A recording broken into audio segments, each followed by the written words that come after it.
Karunungan ay pinakapangulong bagay. Kaya't kunin mo ang karunungan. Oo, sa lahat mong kukunin ay kunin mo ang unawa. Sa kasaganaan ng puso, nagsasalita ang bibig. At kung ano yung nakakapanagana sa puso, kung galit yung nakakapanagana sa puso, yun din ang makikita mo sa mga kilos nila. Pero kung pagmamahal yung nasa puso, yun din ang makikita mo sa kanila at yun din yung nagre-reflect sa anak nila.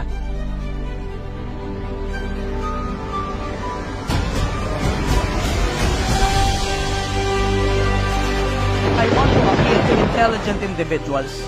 Kung pakiramdam mo mas matalino ka kaysa sa akin, ikaw dapat yung nagsasalita rito. Ikaw dapat yung nakaupo rito, hindi dapat ako.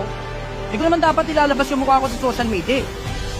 Kasi yung kabobohan ng majority ng mga vlogger, hindi ko na matiis eh. Komportable na yung mga bata na pinapastos yung mga magulang nila. Hindi naman ako dapat yung nagsasalita rito eh. Hindi naman ako masyadong matalinong tao. Hindi naman ako masyadong importanteng tao eh.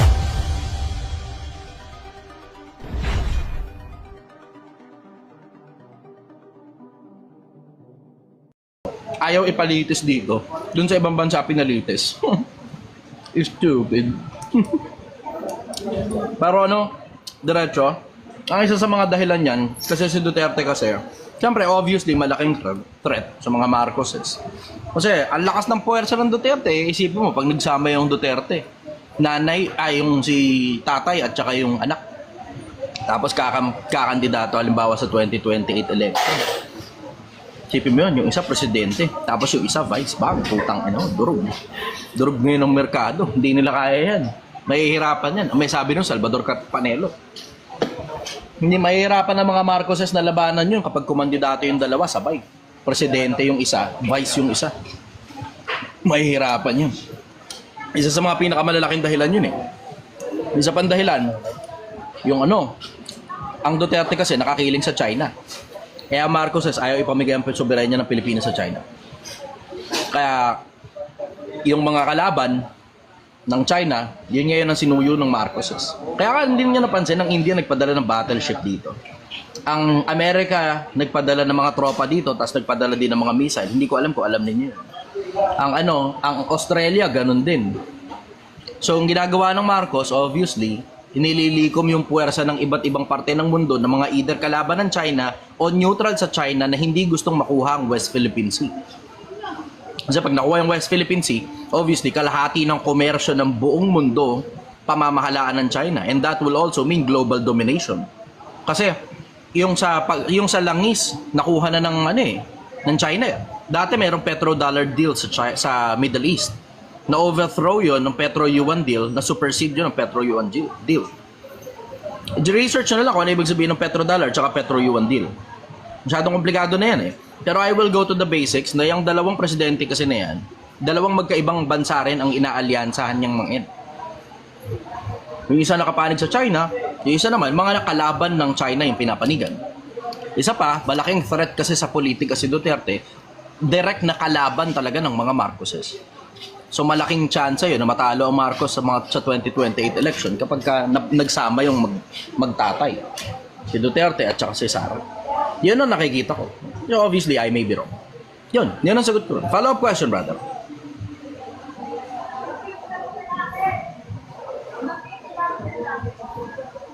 Follow-up question, brother. Nakamute ka.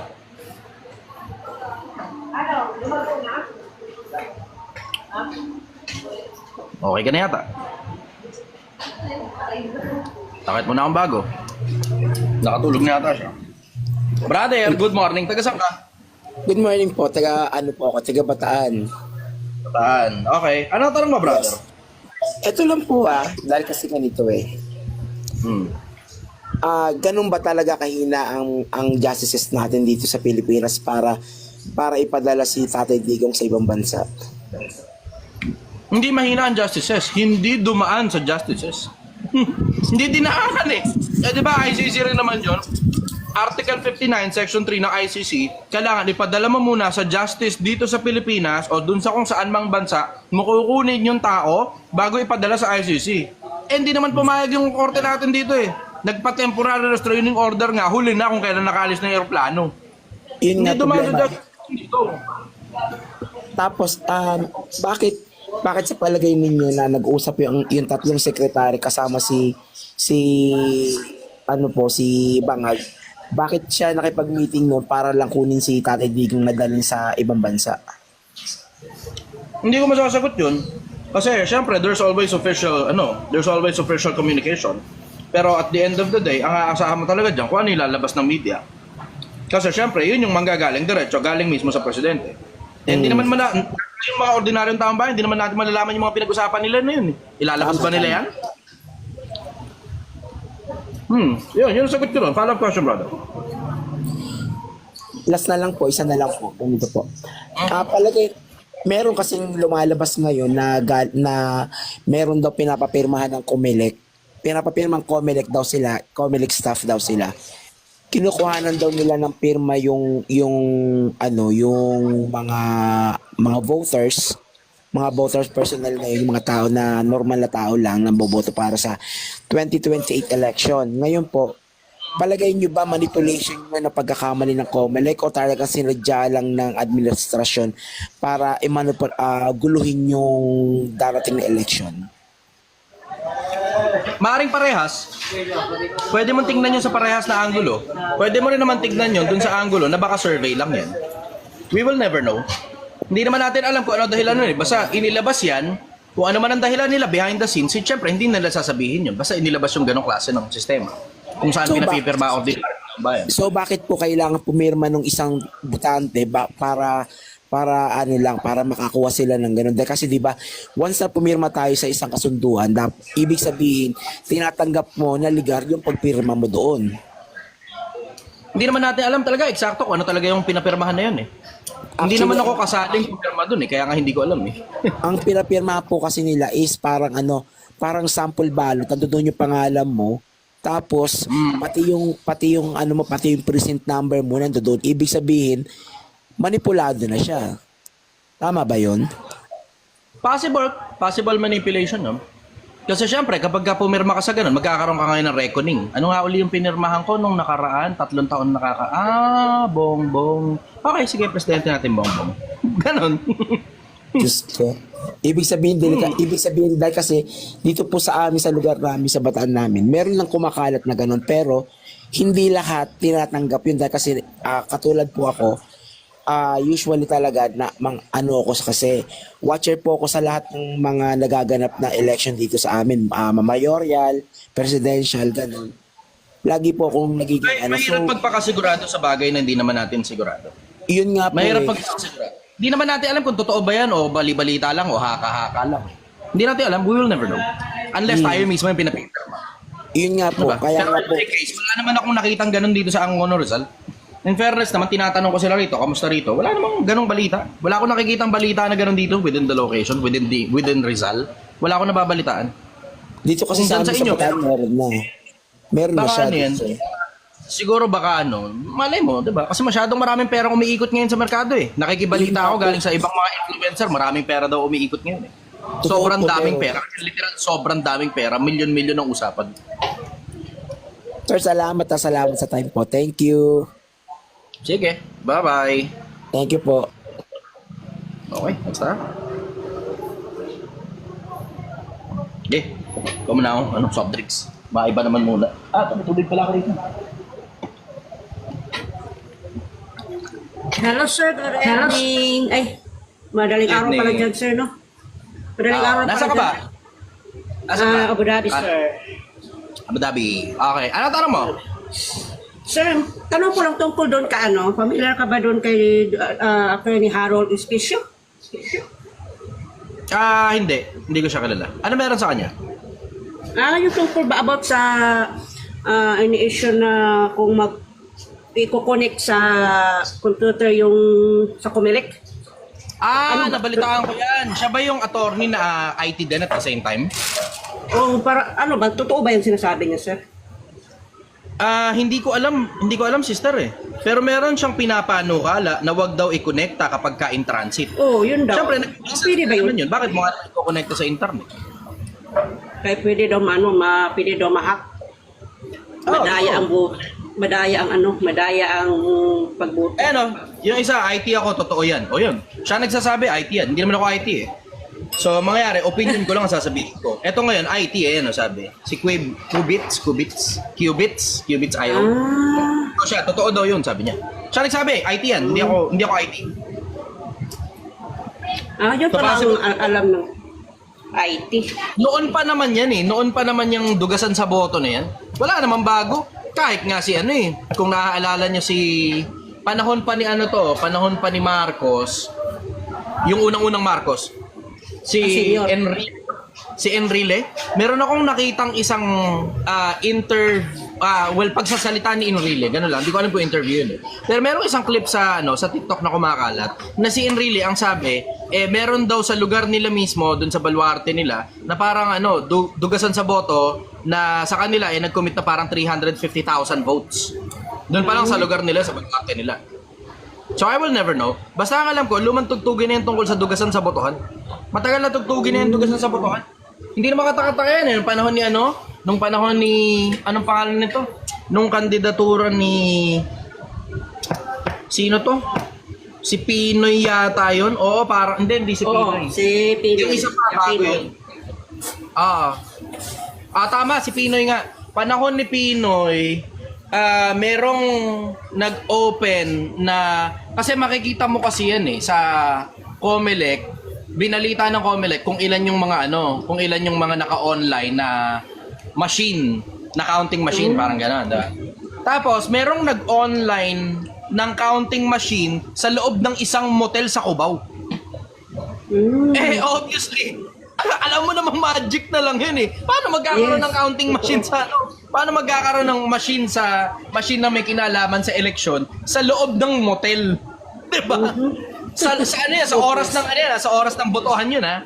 Sa oras ng botohan yun. Merong nag-online ng counting machine sa loob ng isang motel. Syempre hindi ko nasasabihin kung anong motel yun kasi malalaman nyo kagad kung kanino yung motel na yun eh. Pero sa isang malaking politiko yung motel na yun. Yun. Dati pa naman yung usapin dugasan na yan sa boto. Wala namang bago. Follow-up question. Yun lang abot naman tungkol ngayon sa online voting na darating na sa mga senador. Tapos, 'di ba sabi nila mag-online voting, tapos ibibigay lang yung password sa iyo, pero siyempre malalaman nila kung saan ka bumoto, kung ilan ang So hindi ba niyan ikababahala, sir? Walang sense na mabahala, wala naman tayong magagawa eh. Walang sense na mabahala, wala naman tayong magagawa. Kumbaga hindi madaya. Yung panahon ng botohan, yan ang panahon para makabawi ang tao bayan sa mga politiko. Pero on regular days, katulad nitong panahon na to, ngayon dapat ang ginagawa mo, nag-aaral kung sino iboboto mo. Tapos habang tinatrabaho mo yung personal na buhay mo. Pero yung mga problema na yan, problema na ng gobyerno yan eh. Problema ng Comelec yan. Hindi na natin problema ang mga ordinaryong taong bayan yan. Kasi kahit problemahin mo pa yan, wala naman tayong magagawa eh. Diba? Ang pinaka-importante, problemahin mo yung sarili mong buhay. Tapos, on regular days, kung halimbawa wala kang ginagawa, as a form of entertainment, tignan kung sino ngayon yung mga iboboto mo. O, tapos ngayon, magkaroon ka ngayon listahan kung sino iboboto mo, yun ngayon na iboto mo sa panahon ng election. Yan ang sagot ko. Follow-up question, sister. Okay. Yun lang po, sir. Salamat, sir. Sige, bye-bye. Okay, next tayo. Daddy Creed.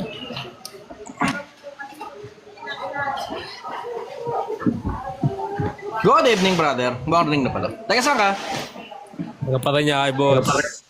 Paranaque. Okay. Ano tanong mo, brother? Boss, off topic lang tayo sa politika, okay lang. Mas gusto ko nga yun eh. Nasimulan lang ako ng politika eh. Siyempre, kung tanong, sasagutin ko lang. Sige, go. Ano lang, boss, may balak ng magnegosyo. Baka may mga tips ka dyan. Aralin mo muna ng gusto bago ka bumira. Tapos pagpalagay mo, sapat na yung alam mo, maliit na puhunan lang ang simulan mo. Mga ideas Kasi magkano yan. nalilito ako Hindi ko alam, hindi ko naman alam kung anong industriya papasukin mo eh. Eh malay ko ba, mapapasokin mo pala, tracking. Eh di syempre kailangan mo ng truck doon. Tulad sa Hindi ko alam. pagkain, business ba? Kumbaga. Kailangan mo ng mahabang pisi para sa pagkain. Kasi lalo na sa panahon natin ngayon, itong panahon natin weirdo eh. Mga tao ngayon ayaw na lumabas para kumain eh. Kahit man lang para kumain, ayaw na nila lumabas. Gusto nila dinideliver na lang pagkain sa mga bahay nila. So kung kaya mo, magparehistro ka ng negosyo. Kung ba may sapat na pondo ka, parehistro ka ng negosyo, tapos pwede mo na kagad ilagay sa Food Panda at saka sa anong tawag dun yung isa pa? Basta yung food delivery apps. Yan ang bugbugan mo ng gusto, food delivery apps. In my case, hindi ko ginagawa yun kasi obviously sobrang daming ko order eh. Tapos madudugas ngayon yung Project 1M. Ayoko naman dugasin to eh. Kung pagka matumal, di matumal. Kapag malakas, di malakas. Pero ang pinaka bottom line nun, simple eh. Kung hindi ka pupunta rito, hindi mo matitikman tong sinigang na baka ko. Yun ang bottom line nun. Pag nilagay ko ito sa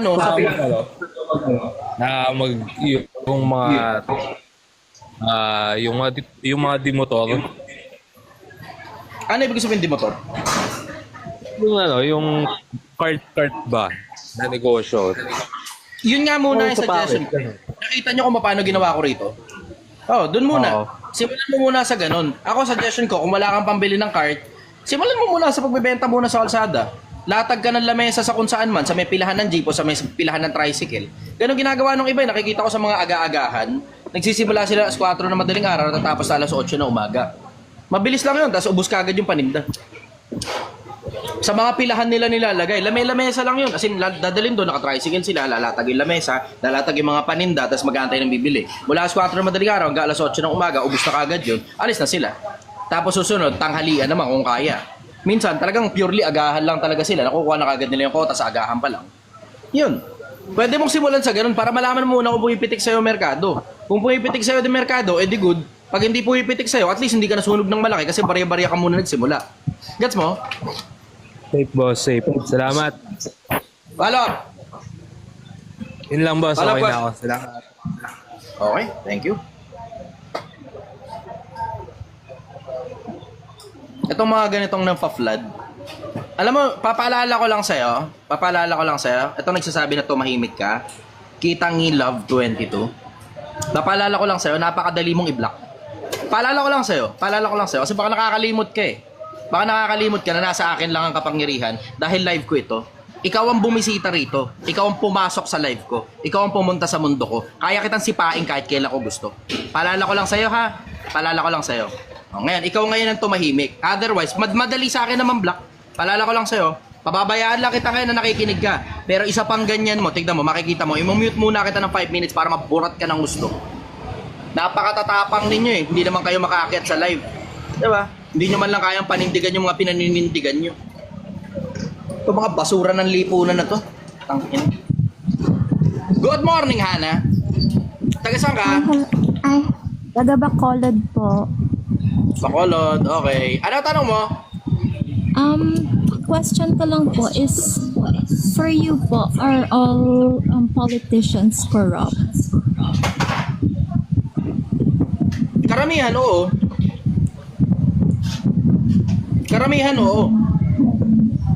Iba-iba lang ng level ng corruption yan. Iba-iba lang ng level ng corruption. May mga iba sobrang corrupt talaga. May mga iba naman pariya-pariya lang, sundot-sundot lang. Oo, correct po. Kasi, po ako, since ibang bansa po ako, na-notice ko lang, if corruption, kung may corrupt po talaga, bakit sa ibang bansa mas develop sila? Mas, po sila? Kasi bariya-bariya lang sila mangurap. Tapos may dignidad doon siguro sa bansa nila, ganun. Sa atin dito sa Pilipinas, talamak eh.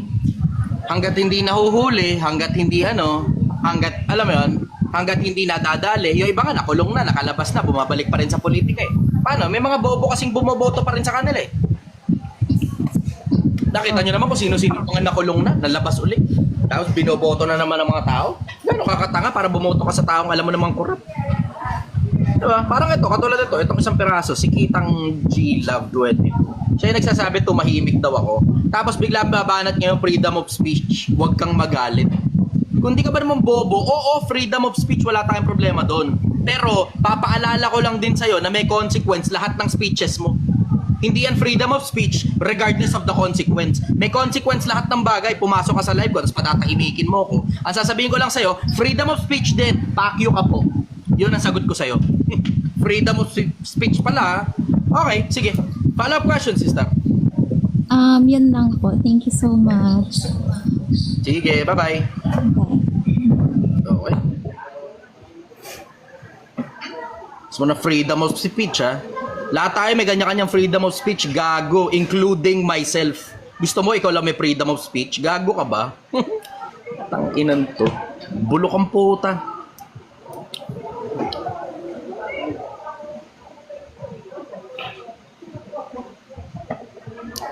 Simaf Joe, good morning brother. Taga saan ka?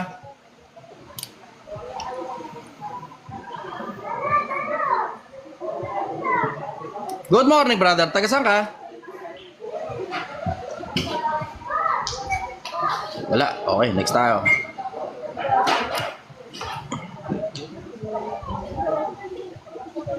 Hello. Hello. Good morning brother. Taga saan ka? Etong isa. Agad ko to. Taga Maynila po ako, sir. Taga Ano Maynila na? ako. Taga Maynila po ako.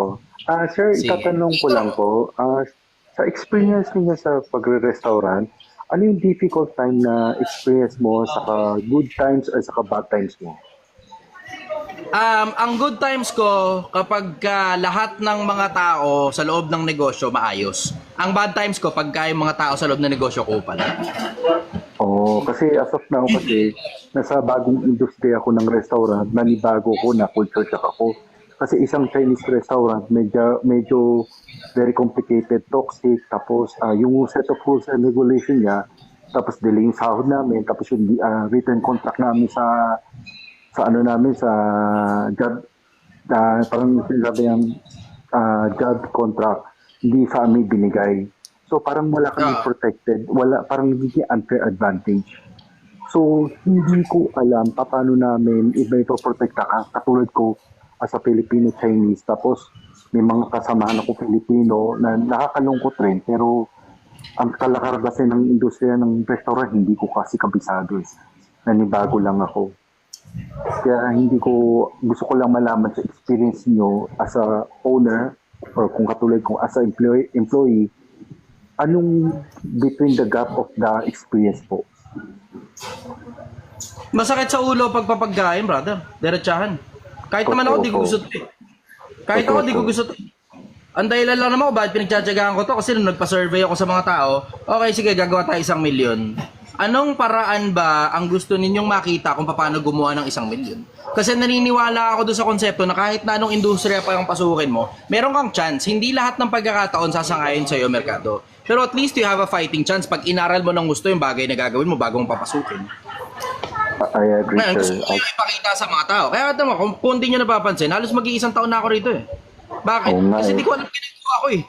Di ko alam ginagawa ko. Pero nakikita nyo rin naman, umuusad. Nasa 250,000 na kami. $250,000 pesos na yun, nasa 1/4 na kami. Wow, galing. Consider mo na vlogger pa ako ah. Expect mo, mas mabagal ka kapag hindi ka vlogger. Expect mo na yun. Okay.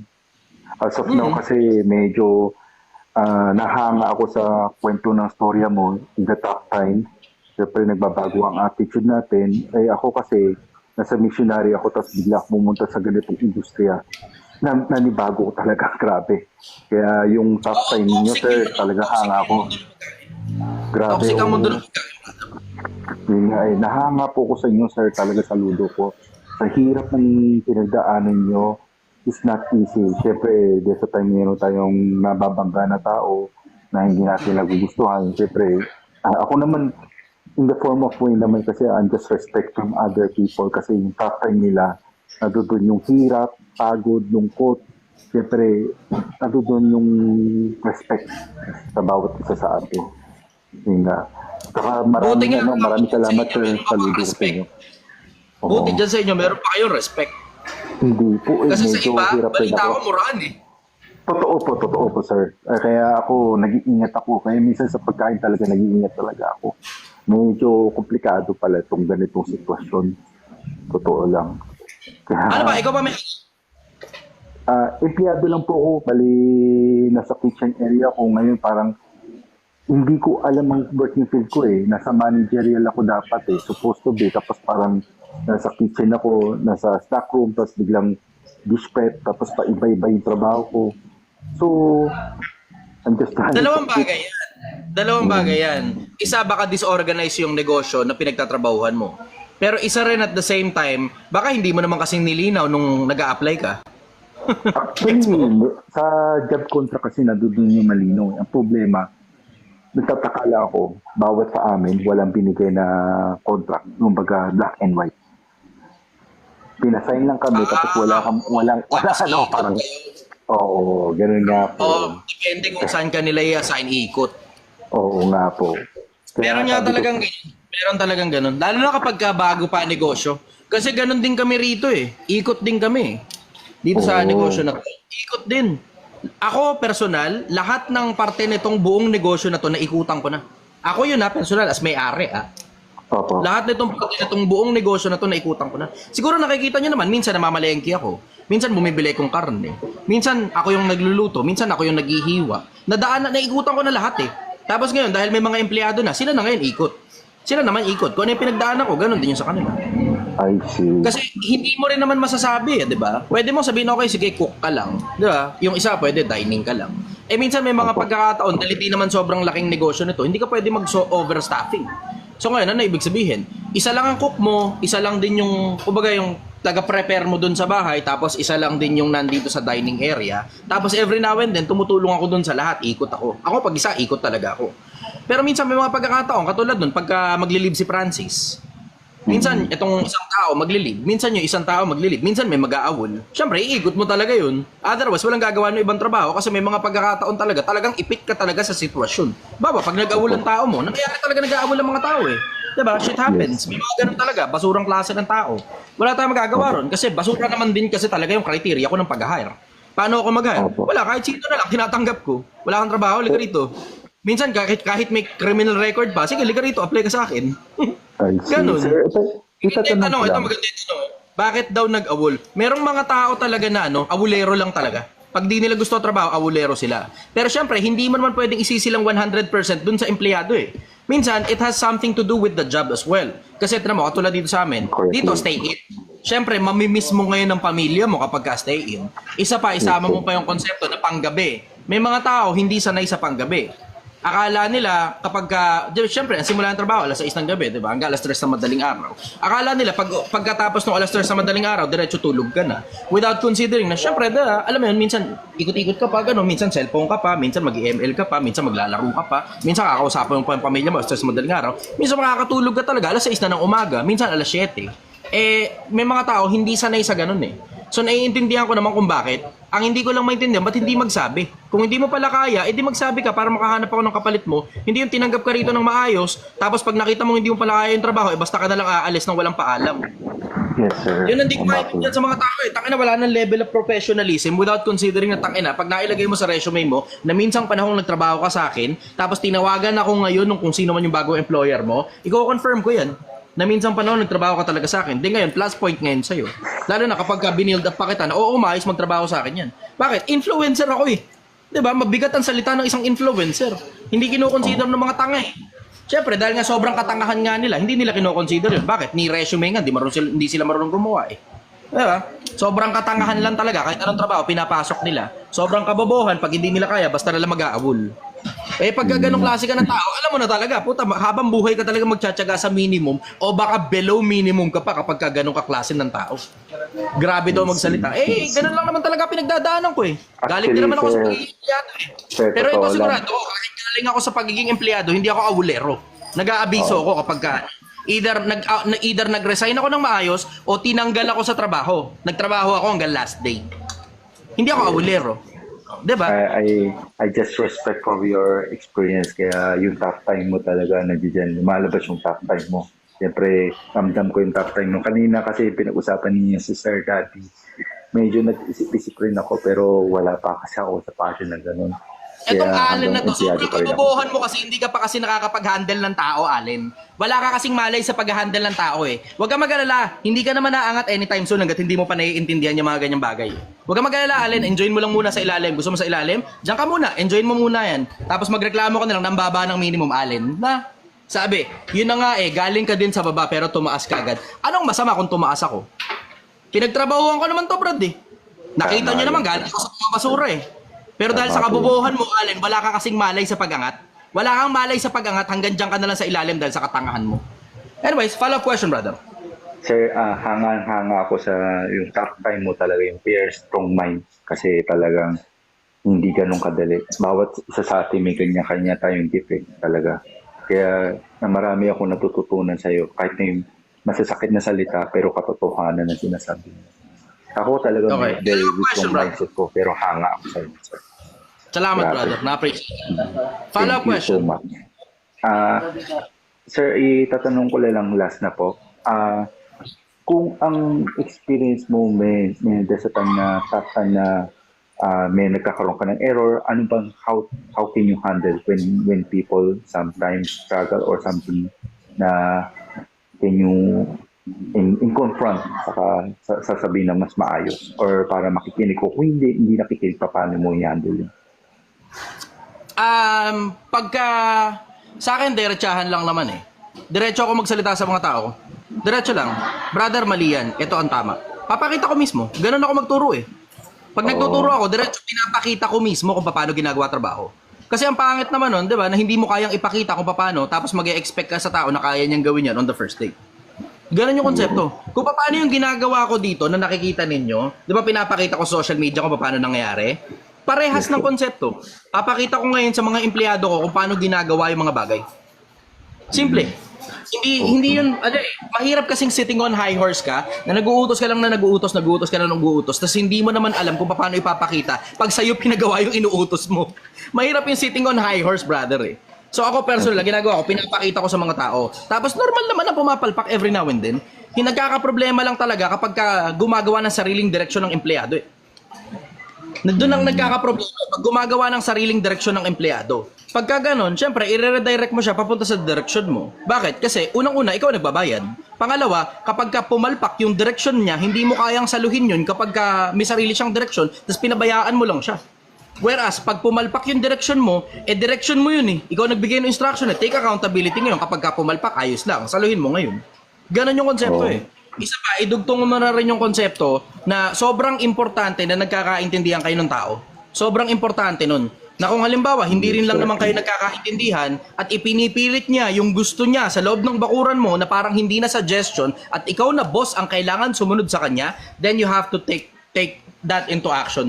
Kilusan mo na, tanggalin mo na kagad yung tao. 2 beses pala ako nagtanggal ng empleyado rito. Sa sobrang dami ng mga taong umalis dito, 2 beses pa lang ako nagtanggal ng empleyado. Isang empleyado na tinatarget niya yung mga babaeng empleyado ko rito, isang empleyado rin na karnaper. Kinarnap yung motor ko. 2 beses pa lang. Follow-up question, brother. Thank you, wala na po. Thank you na po. Okay, thank you. Thank you so much. Sige, brother. Okay, alam nyo na ngayon yung mga problema rito.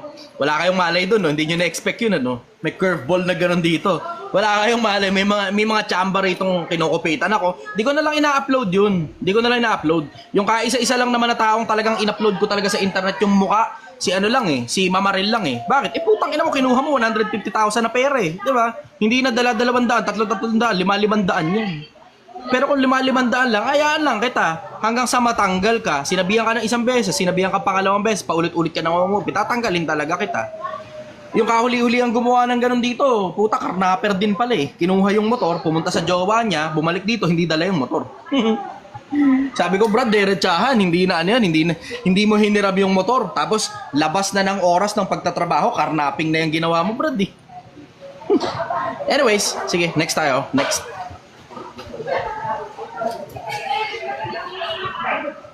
Yung mga gustong umakyat sa live, welcome kayo na umakyat sa live. Pero magre-request kayo, andito sa baba yung request button. Ito yung comment bar, yung gilid lang ng comment bar. Sige, go. Babae muna, puro lalaki yun nandito eh. Puro lalaki yung pila natin. Barrio Batotoy na naman tayo rito eh. Yung mga gusto umakyat sa live, welcome kayo na umakyat sa live. Mukhang wala tayong magagawa. Barrio Batotoy talaga. Pagka pabayaan mo na lang. Okay, go. Tawag bayad natin. Brade! Nag-join ng puto, gago. Wala may bayad ang ano, di na. Ayun ba yan, gago? Lods pengi pulutan. O sige na, ako na mag-in.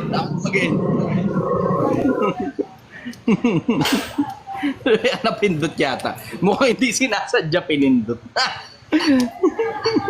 Nakikinig lang sila sa inuman. Yung tropa pinindot. Lizette, good morning. Taga saan ka? Hi, good morning. Taga Quezon ako, pero nandito ako ngayon sa Canada for vacation. Canada. Wow. Okay. Ano tanong mo? Anong mapapayo mo sa maganda, sexy, successful woman na hindi makahanap ng partner in life? Ang sabi ni Pablo sa Biblia, manatili ka sa pagkakatawag sa'yo. Tinawag ka ba na walang asawa? Manatili ka walang asawa. Tinawag ka na may asawa? Huwag mong piliting kumalag sa asawa mo. So kung ano ngayon yung status mo, mo lang, happy ka lang dun sa status mo.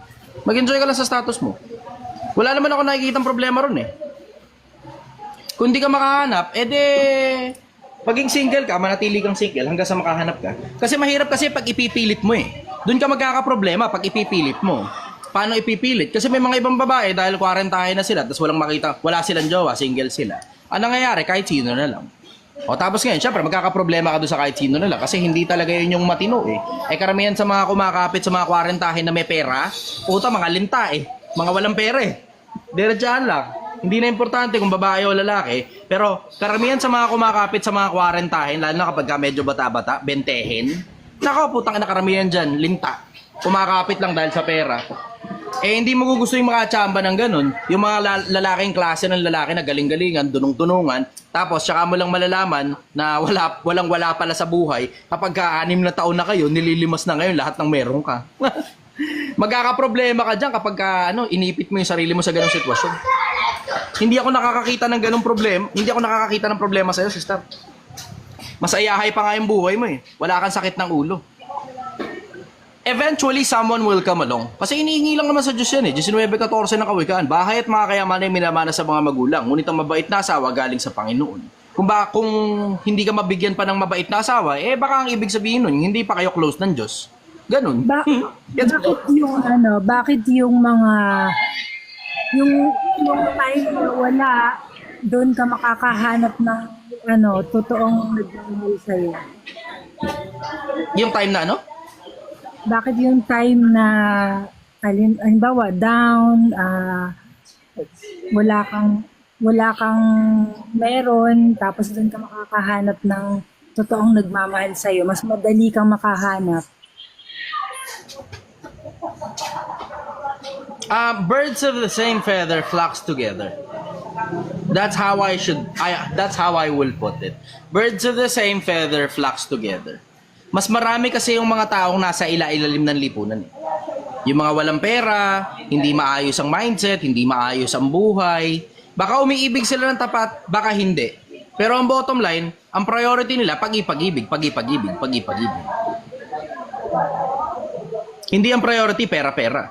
Kasi once you get to that part of your life na na-realize mo na ang buhay pala ay kailangan kahit paano may pera-pera ka ng konti lang kasi tayo eh. That's how I would put it.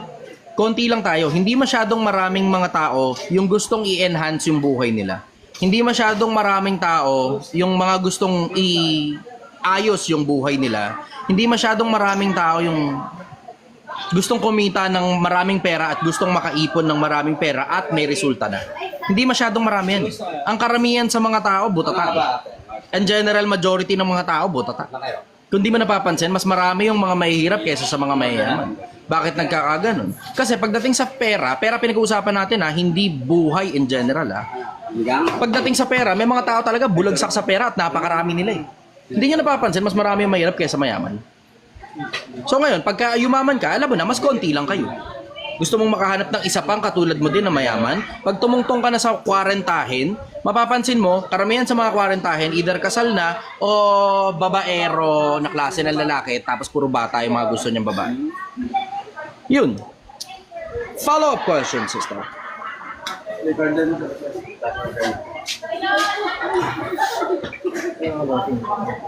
Isit, follow-up.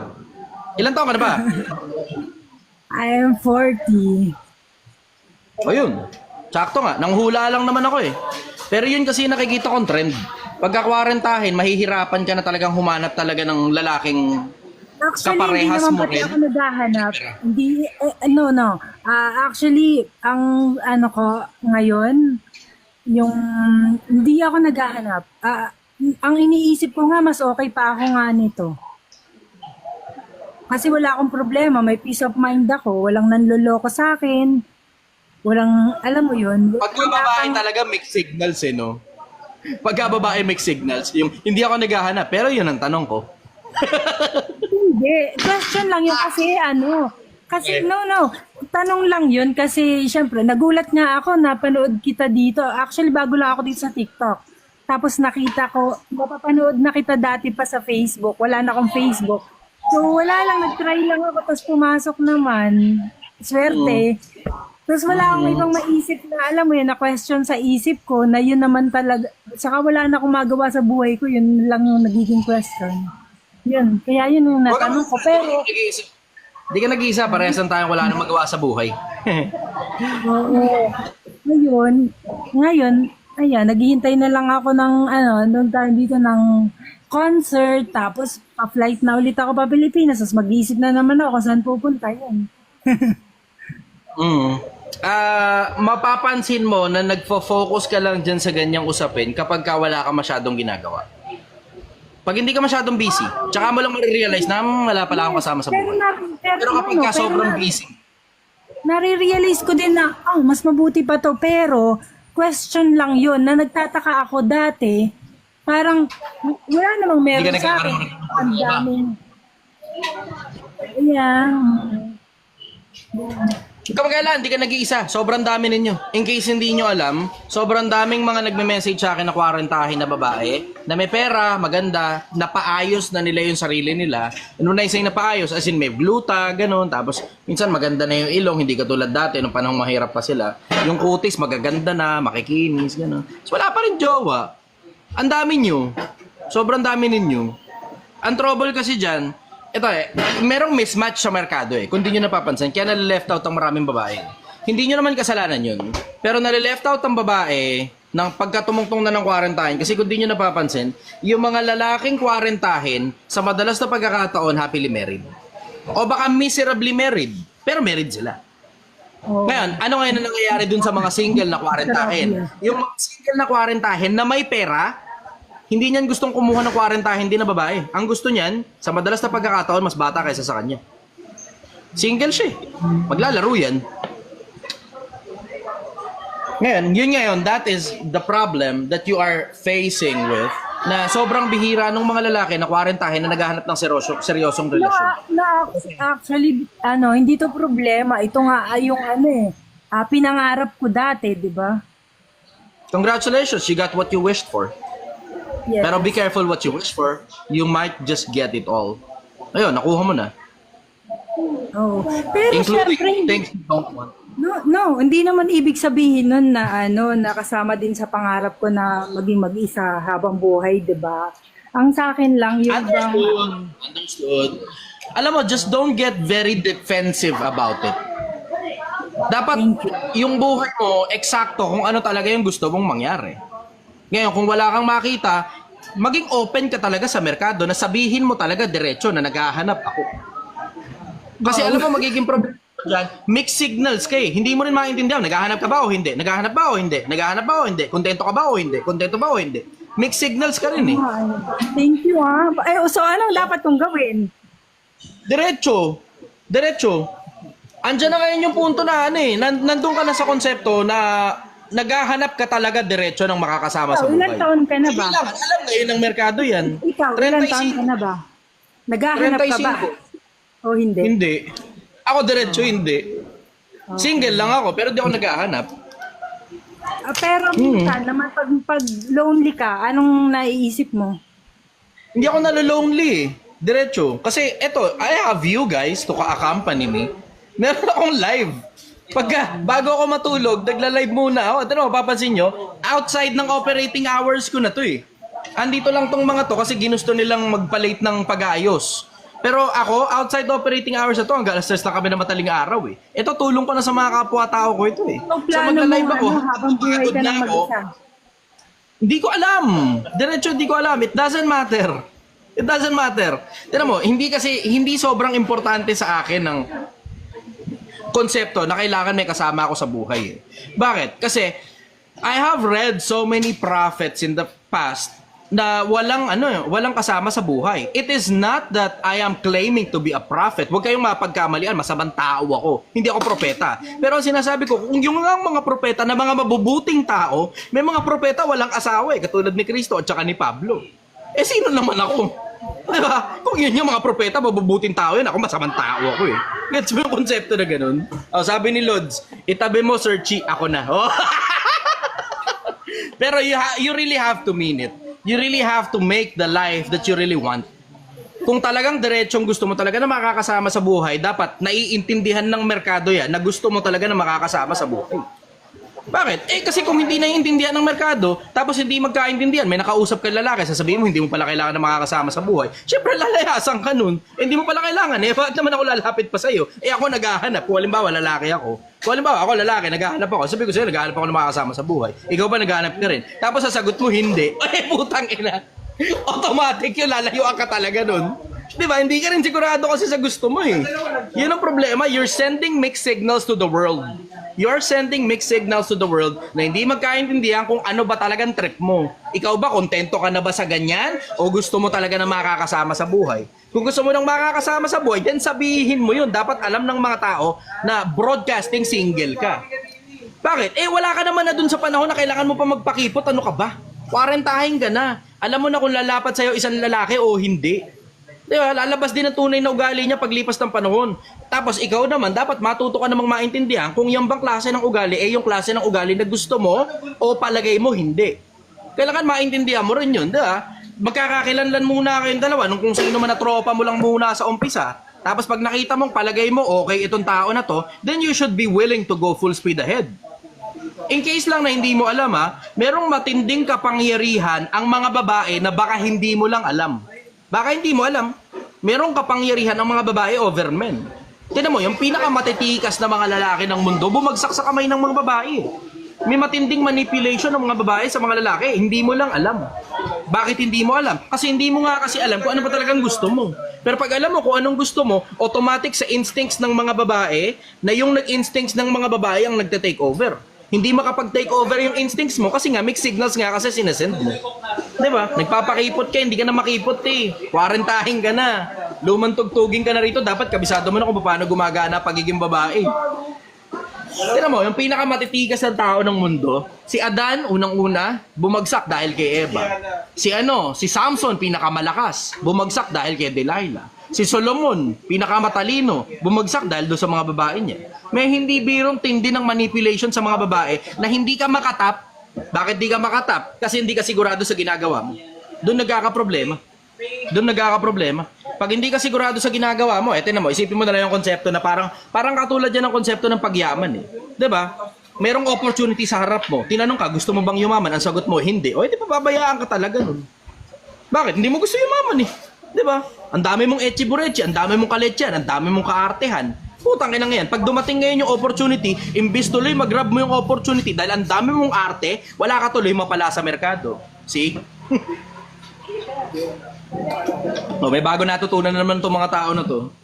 Kailangan daw pala diretso. Kailangan talaga diretso. Bakit? Kapag komplikado yung signal na sinesend mo, hirap kang umalagwa sa buhay. Subukan mo yung konsepto na gusto kong yumaman. Ba? Deep down, gusto mo talagang yumaman sa loob mo. Ito problema, pag tinatanong ka, gusto mo bang yumaman? Ang sagot mo, hindi. O, hindi tuloy nagtutugma. Kaya ka hindi mabayaran ng mahal kasi hindi ka sigurado sa ginagawa mo. Ganon din yung konsepto ng pagkuha ng jowa. Kaya hindi ka makakuha ng jowa kasi hindi ka sigurado sa ginagawa mo. Doon ka nagkakaproblema eh. Naging magaling ka sa paggawa ng pera, naging magaling ka sa pag-iibang bansa, nakuha mo na lahat ng gusto mo pero hindi ka makakuha ng tunay na pag-ibig. Bakit? Kasi you're sending mixed signals. You're just sending mixed signals. Normal sa babae yung sending ng mixed signals. Pag bata ka pa. Pero pag nagkakaedad ka na, hindi na normal yun. Magkakaproblema ka talaga dyan. Lalo na kapag may edad ka na tapos wala ka pang kasama sa buhay. Magkakaproblema ka pag sending mixed signals ka. You have to be able to go full speed ahead. Na kung halimbawa, nakita mong, di ba, nagkakagustuhan kayo ng lalaki. O puta, dumiretso ka na, umalago ka na, gawa mo na ng parante. Diba? Lalo na kung maayos naman ang ugali ng lalaki. Pero gusto mo, siya pa yung pupunta sa'yo. Mga lalaki pagod na sa pagtatrabaho. Let's just put it that way. Ang mga lalaki pagod na sa pagtatrabaho, pagod na sa mga bagay na isipin nila, pagod na sa sakit ng ulo. Ang kailangan niyan yung magko-comfort sa kanila. Yun, ganun yung simpleng konsepto. Ganun yung simpleng konsepto. Nagigets mo?